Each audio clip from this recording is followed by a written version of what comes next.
Hi, I'm Kenny MacAskill, the Alba Party MP for East Lothian. Earlier this week, I was raising an adjournment debate in Westminster. I was doing so because the issue of the Lord Advocate is fundamental to democracy in Scotland at the present moment. Change is required in Westminster because the position of Lord Advocate is enshrined in the 1998 Scotland Act establishing the Scottish Parliament. But change also has to be initiated, as the Tory government was happy to say, by the Scottish Government in Holyrood. So far, there hasn't been enough action on that. This weekend's papers have shown that the issue of the Lord Advocate is continuing to be a concern in Scotland, and it's for that reason that I raised the debate. I do believe that independence is necessary for Scotland. It's necessary to allow us to be the country we know we can be. But equally, there are issues happening in Scotland that we cannot simply tolerate and that can be changed even before independence. Separating the position, making sure there's a separation of powers between the government and the prosecution is something fundamental in any democracy. It's essential that we do that in Scotland. I hope you enjoy the speech. I hope you learn something for it, because together we've got to make Scotland the land we know it can be, both now and the independent country that we're fighting for. Thank you. Thank you, Mr Deputy Speaker. I believe that many of the ills that afflict Scotland can be laid at the door of this Tory government. One that hasn't been elected in Scotland, not for the 55 years of hurt experienced by English football fans, but for 65 years, longer than I've lived. Independence is therefore essential. But not all ills rest there, and some, along with our demons, such as alcohol and violence, can be and must be addressed by ourselves. The role of the Lord Advocate is one. The Lord Advocate and law officers, along with ministers, are part of Scotland's offices of state, enshrined in the Scotland Act 1998 that established the Scottish Parliament. It's why legislative change here is required. So I'm grateful for the opportunity to raise this, welcome the willingness of the UK Government to assist, and hope that urgency will now be shown by the Scottish Government. Scottish democracy badly requires it. Before the post of Secretary of State for Scotland was created, the Lord Advocate was the power in the land, and some were despotic indeed. The transportation of Thomas Muir and the hanging and beheading of Baird, Hardy and Wilson, the Scottish radicals and 1820 martyrs, are crimes that lie with them. Thankfully, the post evolved and became a purely legal role, but an anachronism was built in. For the post holder is both principal legal advisor to the Scottish Government, yet also head of the prosecution service, or the Crown Office as it's known. Now that's something neither replicated elsewhere in the United Kingdom, nor indeed in any modern democracy. Conflict of interest precluding it. In England and Wales, an Attorney General advises government from within. Meanwhile, a head of prosecution service is both separate and independent from government. But not so in Scotland, and therein lies the problem. To be fair, apart from those despotic years, post holders, irrespective of political hue, and whether pre or post-devolution, have acted with the impartiality expected. Modest steps were taken to mitigate the conflict of powers. Under Alex Salmond's administration, a convention was invoked that the Lord Advocate only appeared at Cabinet when legal advice was to be given and didn't participate in wider political debate. But the anachronism still lingered. Under Nicola Sturgeon's administration, it has been brutally exposed by both Scottish Government and Crown Office actions, and with the Lord Advocate straddling both. Change is now needed, and fast. Firstly, there's been an admission by the outgoing Lord Advocate of malicious prosecutions involving the administrators in the Rangers FC liquidation. That's unprecedented in Scotland, not just in recent years, but since those days of the early 19th century. Even south of the border, there have been none since 1999, and high-profile cases before, such as Winston Silcott and Daniel Morgan, were rare. It has caused alarm with the public and been of huge reputational damage in an organisation where impartiality is imperative. It has also caused consternation and anger within police and prosecution services, where the overwhelming majority of staff act without bias and free of any favour or prejudice. The reputation of the many has been traduced by a few. It was the former Lord Advocate's decision, and seeking to cast blame on his predecessor was shameful and inadequate. An inquiry, perhaps even by a non-Scottish judicial figure, has been promised. Additionally, there's the financial cost. Quantum of damages is for the court, but suggestions are the final bill could reach 60 or 80 million pounds. This in an organisation with an annual budget of 300 million struggling to meet existing commitments. The price will be paid by Scottish taxpayers and the loss felt by hard-pressed Scottish public services. Secondly, and just as alarmingly, has been the role of the Lord Advocate and a coterie around him within the Crown Office in the Alex Salmond case and the fallout from it. Another instance of the public having to pay the price of government incompetence, with the legal expenses bill in the civil case amounting to £500,000. But where again, impartiality as well as competence was raised. In the civil case, the presiding judge described the Scottish Government's actions as unlawful, unfair and tainted by apparent bias. During proceedings, Senior External Counsel Roddy Dunlop QC, Dean of the Faculty of Advocates, expressed horror at the situation he and his colleague had been put in by their client, where they could no longer rest on pleadings they knew to be untrue. The client was the government, and their senior legal advisor was the Lord Advocate. A criminal case followed the failed civil case and was prosecuted by the Crown Office, where the same Lord Advocate remained in office. Despite growing pressures on police and prosecution, nothing has been spared, nothing has been too trivial, but the targets always seem selective. The Alex Salmond case saw resources deployed normally reserved for a serious organised crime figure or a serial killer, yet for charges that, other than for who was being prosecuted, would either never have seen the light of day or only appeared in the lowest courts, not the High Court. I say that as someone who was Justice Secretary for 7.5 years, but was also a defence agent for 20. As it was, Mr Salmond was acquitted on all charges and by a majority female jury.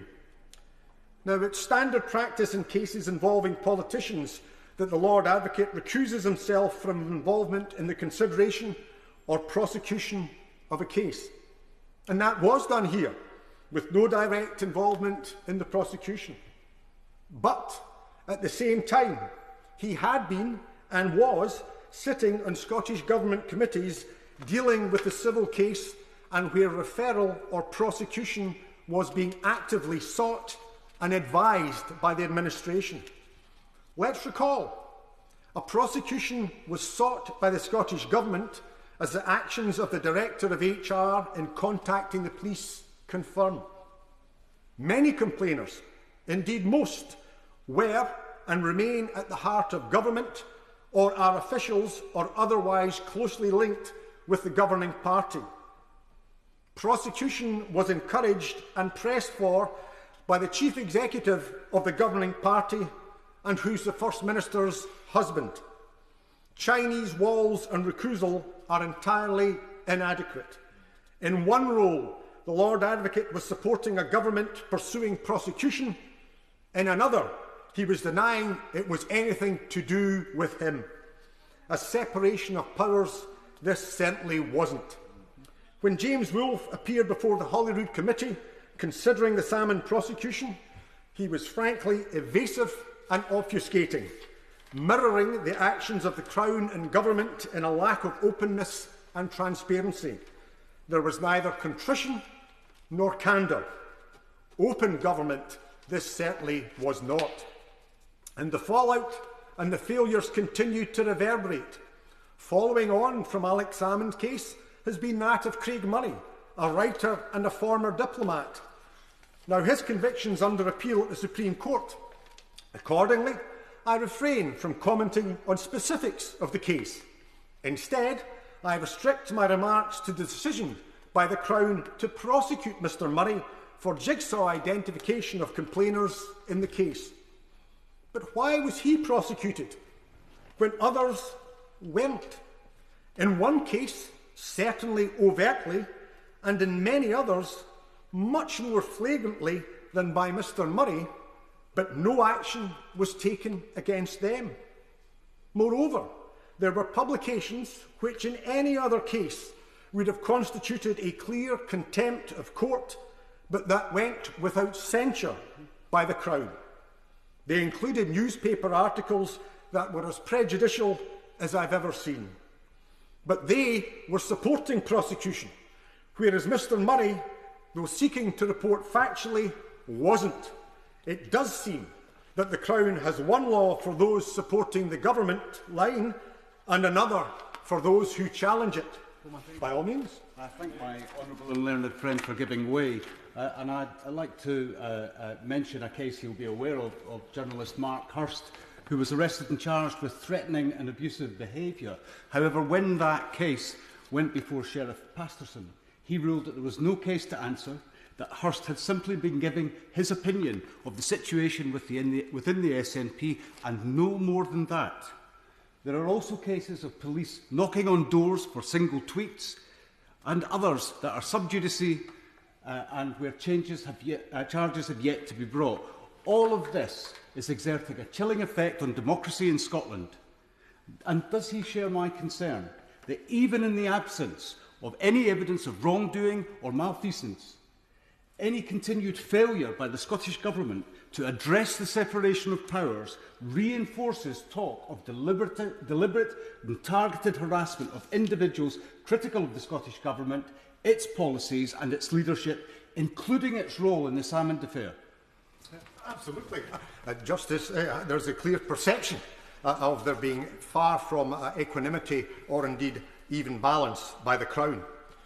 Now, James Wolfe has stepped down as Lord Advocate, replaced by Dorothy Bain. Miss Bain has an illustrious record of service and I wish her well. But the structural flaw remains. Personnel changes, no matter how merited, cannot resolve the fundamental flaw of a lack of separation of powers. The impartiality of the Crown's an imperative in a democracy. It must be seen to act in the public interest, not that of the government or its friends or allies. The coterie who surrounded Mr Wolfe and who were instrumental in driving these policies and actions, often against the wishes and views of long-serving staff, still remain. In particular, the Crown agent, Mr Harvey, the senior civil servant. Unusually, amongst senior Crown staff, his career hasn't simply been as a Procurator Fiscal in Scotland, but has included service and secondment to British government departments. The situation is now critical, as a police investigation has opened into the SNP's finances. The party leader is the First Minister. Her husband is Chief Executive. A situation, Mr Deputy Speaker, that would be intolerable in any public body or private company, or even in a bowling or social club in any Scottish town. The idea that the Chief Steward could be the spouse of the Treasurer would draw derision and rejection, but not so in Scotland's governing party. Worsening that furthers the fact that all three members of the SNP Finance and Audit Committee resigned from their roles when refused information by the Chief Executive. That, Mr Deputy Speaker, has been followed by the resignation of the elected Treasurer, the Honourable Member for Dunfermline, for similar reasons. Given what has happened, can the Scottish public be assured that the investigation will have access to all information and that any decision to prosecute or not will be made on legal criteria and in the interests of justice? Protocols have failed, been breached, or even abused. Interim steps can be taken to separate the roles. Perhaps there should not just be a recusal, as there no doubt will be by the Lord Advocate, but as with the Rangers FC investigation, the bringing in of an external judicial advisor. Moreover, the Lord Advocate has recused herself from involvement in the Rangers FC civil proceedings. Maybe she could recuse herself from all direct government involvement. An in-house legal department exists. The duty to represent the government in court and pursue constitutional challenges remains, but that can be dealt with by external counsel. Change and a separation of powers there must be. The twin roles of the Lord Advocate in prosecution and in advising government are an historical anachronism, but entirely unsuited to a modern democracy. As a former Justice Secretary and someone who's practised law in Scotland for over 20 years and cherishes our distinct system, I'm appalled at what has happened. And I know that's echoed in legal circles, by all means. I'm very grateful to the Right Honourable Gentleman for giving way. I'm not going to comment on any of the particular cases he's mentioned, but what I'm going to say to him is he aware that the First Minister of Scotland has recognised that there's a case for reform here? And does he agree with me that all that's really needed is for this House to pass a bill to amend the Scotland Act to give the Scottish Parliament the power to make alterations to the role of Lord Advocate? And then the Scottish Parliament could properly consider what I think he's suggesting, separating it into roles akin to the Attorney General and the Director of Public Prosecutions in England. But I stress I'm not making any comment on the cases he's mentioned. I'm simply drawing to his attention the fact that the First Minister has recognised the case for reform and that this might be the best way to do it. Well, I think recognition is one thing. Progress is quite another. We are now in July. Holyrood is in recess. We have had an election and we are still to see any action other than rhetoric from the Scottish Government.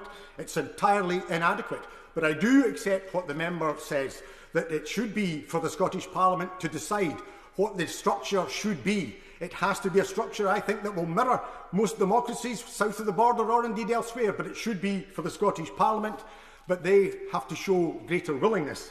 So I call upon the Minister to engage with the Scottish Government as a matter of urgency so that changes can be made to the 1998 Act. Changes providing for a complete separation of powers between the head of the prosecution service and the senior government legal advisor. Every modern democracy does so, and so must Scotland. The failures have been too many and the risks are too great. For justice, Mr. Deputy Speaker, has not only to be done, but must be seen to be done. Thank you. Hear, hear.